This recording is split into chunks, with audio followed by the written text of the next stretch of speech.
인간 본성의 법칙. 우리는 남들을 끊임없이 심판합니다. 자신의 생각은 항상 옳은 것이며 상대가 잘못한 것이라고 말합니다.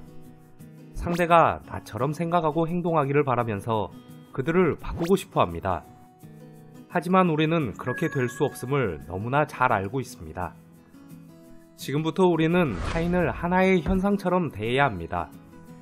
혜성이나 식물과 같은 대상으로 바라보아야 합니다. 그들은 그냥 존재하며 모두 제각각이고 삶을 풍부하고 흥미롭게 만들어주는 존재일 뿐입니다. 누군가가 무슨 말이나 행동을 하면 저항하거나 바꾸려 들지 말고 연구 대상으로 삼으세요. 그러면 마음이 진정되고 남들을 좀 더 객관적으로 관찰할 수 있을 겁니다. 그들을 더 깊이 이해할 수 있으며 많은 깨달음을 얻게 될 것입니다. 사람들은 비이성적입니다. 하지만 당신 또한 비이성적이라는 사실을 인식해야 합니다. 오늘은 로버트 그린이 쓴 인간 본성의 법칙을 통해 우리 안에 숨겨진 본성에 대해 살펴보고자 합니다. 1. 우리는 스스로 만들어낸 현실만 본다. 다수의 사람들은 세상에 대해 어느 정도 객관적인 지식을 가지고 있다고 생각합니다. 내가 일상적으로 지각하는 내용이 당연한 사실이라 믿습니다. 하지만 이는 망상일 수 있습니다. 그 어떤 사람도 세상을 같은 식으로 보거나 경험하지 않습니다. 우리가 지각하는 것은 내가 만들어낸, 내가 보는 착각일 뿐입니다. 이 점을 깨닫는 것이 인간 본성을 이해하는 중요한 요소입니다. 세상은 그냥 있는 그대로 존재합니다. 사물이나 사건은 그 자체로 좋거나 나쁘거나 옳거나 그르거나 추하거나 아름답지 않습니다. 사물과 사람의 색깔을 더하기도 하고 빼기도 하는 것은 특정한 시각을 가진 우리 자신입니다. 내가 지각하는 현실의 많은 부분은 그때그때의 기분과 감정의 지시에 따라 빚어낸 결과물입니다. 우리는 누구나 각자의 렌즈를 끼고 세상을 바라봅니다. 그 렌즈가 우리의 지각의 색깔을 입히고 모양을 정합니다. 각각 다른 색깔의 렌즈로 세상을 바라보기에 다른 의견과 주장을 펼칠 수밖에 없습니다. 이 렌즈를 태도라고 부르기로 해봅니다.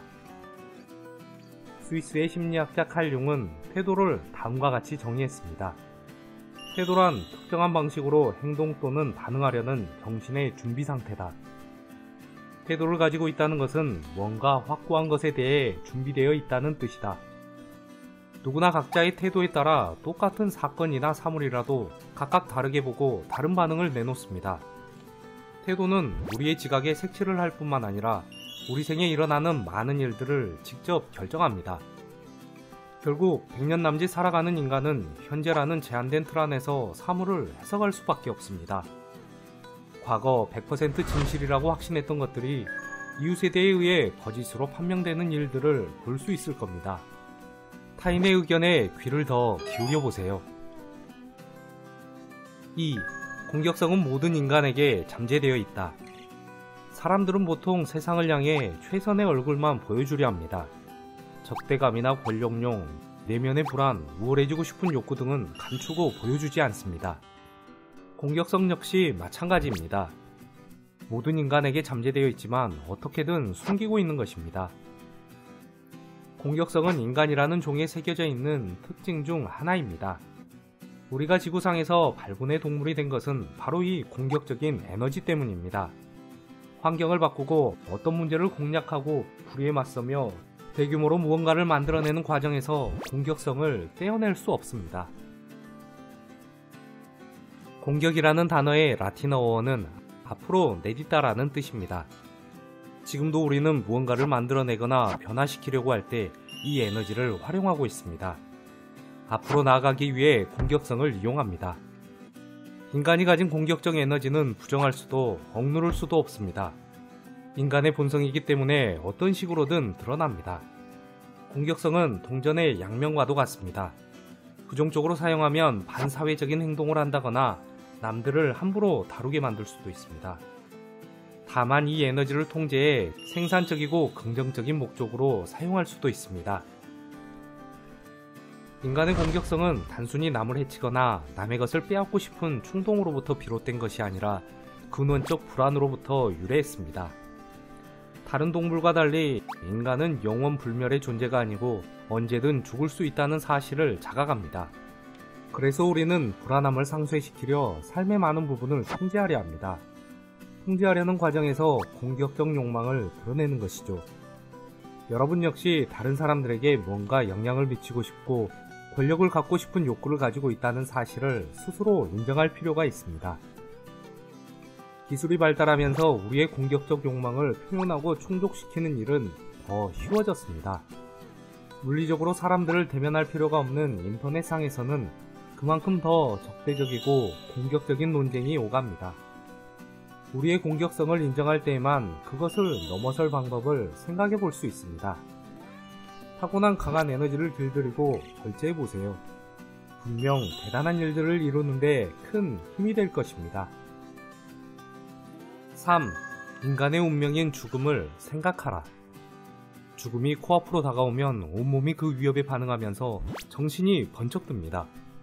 아드레날린이 솟구치고 머리로 혈액이 심하게 쏠리는 것을 신경계를 통해 느낍니다.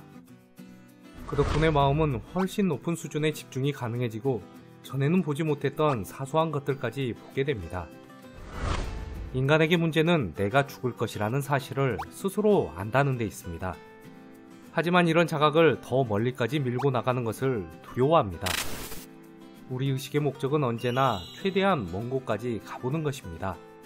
그게 인간이라는 종으로서 우리가 가진 힘의 원천이고 우리의 소명입니다. 과거에는 죽음을 목격할 수 있었습니다. 누군가 죽음을 맞이하면 상여행렬을 볼 수 있었기 때문입니다. 그럼 마을 누군가가 죽었구나 생각하게 됩니다.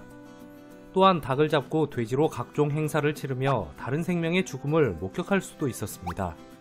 하지만 현대에 와서 사람들은 죽음을 저 멀리 밀어냅니다. 특정한 공간인 병원으로 도살장으로 일부 사람들만이 그 광경을 대합니다. 닭이나 돼지, 소 등은 생명이라기보다는 이제 하나의 제품으로 간주됩니다. 우리는 두려움 때문인지 죽음을 우리 공간에서 분리시켜버렸습니다. 하지만 알아야 할 것이 있습니다. 죽음에 대한 생각을 부정하고 억누를수록 오히려 불안은 더 강해집니다. 죽음을 부정할수록 본능적인 자극과 쾌락만을 쫓게 됩니다.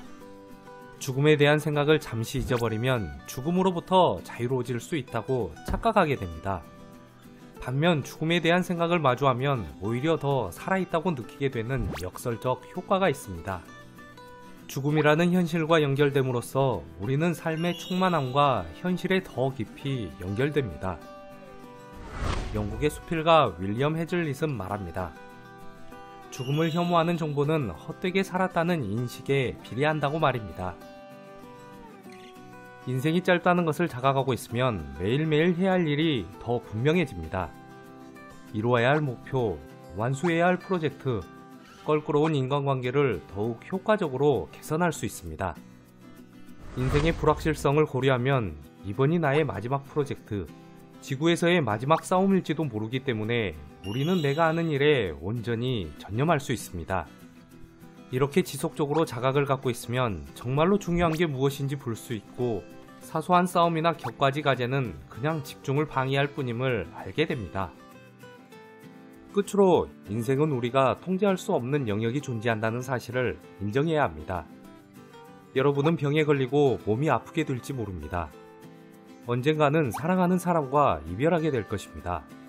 나 자신의 실수로 혹은 동료의 배신으로 실패를 맛보게 될 수도 있습니다. 우리의 과제는 그런 순간들을 받아들이고 심지어 포용하는 것입니다. 고통스럽기 때문이 아니라 교훈을 얻고 우리를 단련할 기회이기 때문입니다. 그 과정에서 우리는 삶 자체를 긍정하고 삶의 모든 가능성을 받아들일 수 있습니다. 그리고 그 중심에는 죽음을 온전히 받아들이는 일이 있습니다. 감사합니다. 부골님이었습니다.